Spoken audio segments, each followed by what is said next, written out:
Buenos días, chicos. Me trabé. El día de hoy vamos a avanzar el curso de biología. El tema de hoy día es el método científico, ¿no? Ya saben que este curso está dictado por mí, profesor Jonathan Giraldo. A ver, veamos qué nos dice.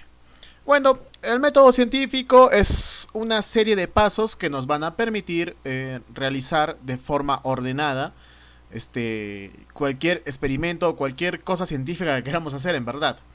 Póntalo así, mira, más o menos es como cuando tú quieres realizar una torta o hacer una torta. Tú sabes que la repostería muchas veces es un... No vamos a llamarlo ciencia tal vez, pero sí es algo que tiene que ser muy exacto, ¿no? Entonces, no puedes ponerle ni más ni menos de algo, ¿no? Es algo parecido. Uno tiene que seguir todos los pasitos, ¿no? Si es que tú quieres poner primero,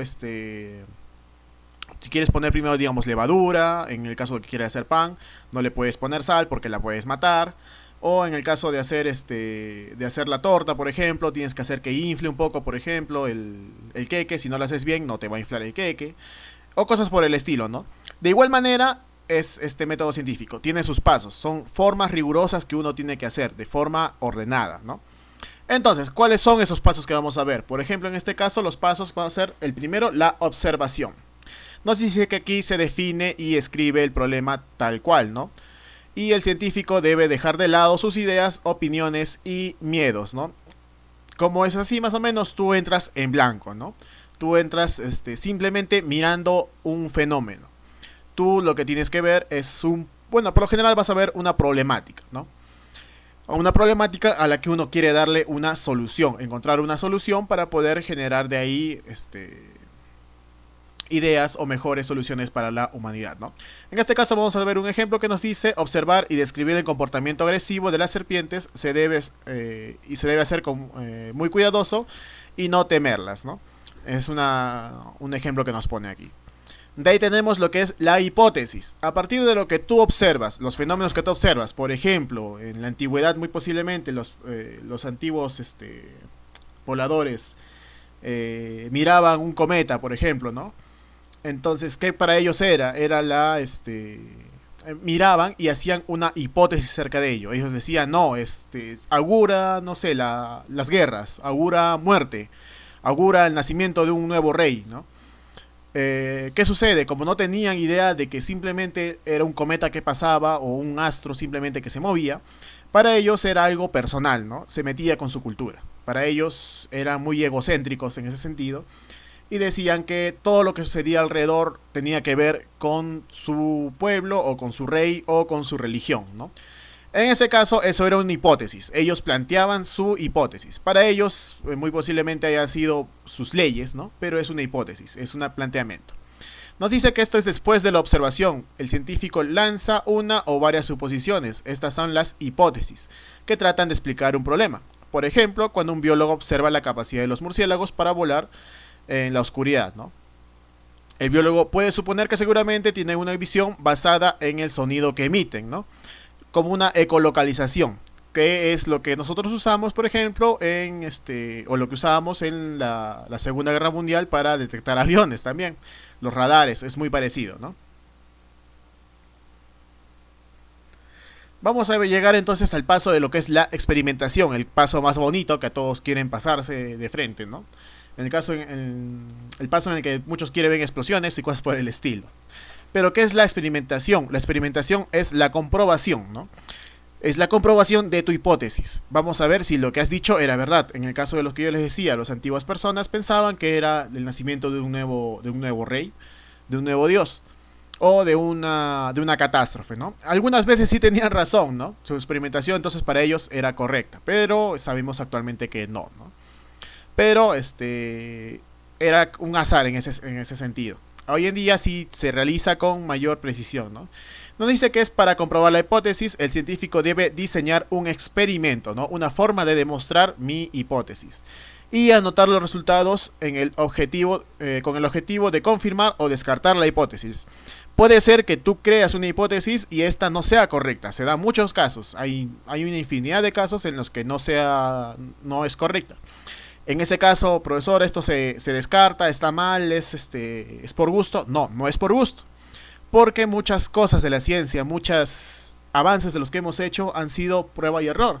Y muchos de ellos han llegado de la mano de errores catastróficos, ¿no? O peor aún, experimentos tal vez, en este caso, que van en contra de los crímenes, por ejemplo, contra la humanidad. Por ejemplo, cómo se sabe hoy en día que un niño tiene que alimentarse bien hasta los 5 años, ¿no? Que a partir de los 5 años, si no se alimentó bien, el niño pues es prácticamente imposible que pueda desarrollarse como una persona normal. Sabemos eso gracias, entre comillas, gracias a lo que fue el holocausto de los judíos durante la Segunda Guerra Mundial. Se hacían experimentos con humanos, ¿no? Y es así como se llegó a esa conclusión. Muchas de las medicinas salieron gracias a las guerras. Las grandes guerras que hemos tenido han sido las explosiones tecnológicas. ¿Por qué? Porque justamente se experimentaba, y se experimentaba de una forma que no se debía, que hoy en día es, y en esa época también era visto como un horror. Pero hoy en día le debemos mucha de nuestra sociedad gracias a la muerte y al sacrificio y a la locura de muchas personas, ¿no? Y es lo que tenemos hoy en día. En este caso, por ejemplo, nos dice en Parabiología el biólogo que planteó que los murciélagos tenían una visión basada en los sonidos que emiten. Esa era la hipótesis. Comienza a experimentar con un murciélago en un laboratorio, ¿no? Le puedes poner obstáculos y para poder ver si es que puede de verdad mirar en la oscuridad o simplemente se localiza por sonido. Y la conclusión, ¿qué es la conclusión? Es lo final, ¿no? Es mis resultados. Como les decía, puede ser que mi experimentación todo me haya salido mal, mi hipótesis no haya sido correcta, mi experimentación me haya mandado por otro lado y no sea, eso se descarta, es inútil. No, no es inútil. ¿Por qué? Porque esos errores son la base para elaborar nuevos experimentos. Si es que no salió de esta forma, ok, ya tengo una forma tachada. Entonces prosigo con la siguiente, ¿no? Y de esa forma, varias conclusiones erróneas han ayudado a formar la base de las ciencias que hoy día conocemos. En este caso, por ejemplo, me decía, siguiendo el ejemplo, el biólogo, al confirmar su hipótesis en el laboratorio experimental, plantea una conclusión. Los murciélagos sí tienen una visión basada en el sonido. Bueno, vamos a ver entonces este pequeño esquema, que es un esquema del método científico de fases de una actividad de investigación científica, ¿no? Tenemos un problema, por ejemplo. El problema nos pregunta si las agujas pueden flotar en el agua, ¿no? La hipótesis, al ser de metal, nos dice que la aguja se va a hundir simplemente en el agua. El experimento, entonces, ¿qué es? El experimento va a ser nuestra comprobación de nuestra hipótesis, ¿no? Entonces, ¿qué hace aquí el experimentador? Va a poner cuidadosamente sobre la superficie del agua un papel filtro en cuyo centro se deposita una aguja. Muy bien, coloca la aguja. El resultado, la aguja sí está flotando sobre el agua, ¿no? Nuevo problema entonces sucede. Como les decía, no me salió bien mi hipótesis. Muy bien. Entonces, mi hipótesis fue errónea, ¿no? Entonces, ¿qué hago? Ya tengo un nuevo problema, ¿no? ¿Por qué no salió eso?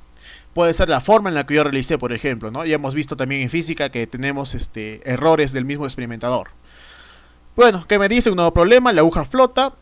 ¿Por qué? Porque lo sostiene una película. ¿Cómo se llama esa película? Que va a ser la tensión superficial. Hay algunos lagartos insectos que pueden caminar sobre el agua. El lagarto de Dios, por ejemplo, quien camina usando la tensión superficial del agua, ¿no? ¿Qué es la tensión superficial?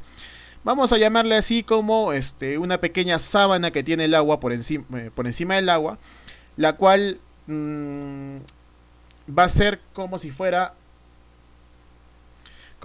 ¿no? Más o menos la fuerza que me pone el agua a ser desplazada, ¿no? Más o menos mirámoslo así. Bueno, entonces, ¿qué sucede? De nuevo vuelvo a experimentar. En este caso, nos dice que va a usar lo que es una gota de detergente, con la cual va a lograr romper la tensión superficial del agua y de este modo la aguja se va a hundir. Entonces, esta película pequeña que es la tensión superficial se va a romper y de esta manera vamos a tener que esta tensión superficial es la razón por la que la aguja seguía a flote, ¿no? Y así es como se puede realizar más o menos un método científico. Muchas gracias, señores, espero que les haya gustado este video, es un video corto y vamos a vernos en la siguiente clase. Gracias.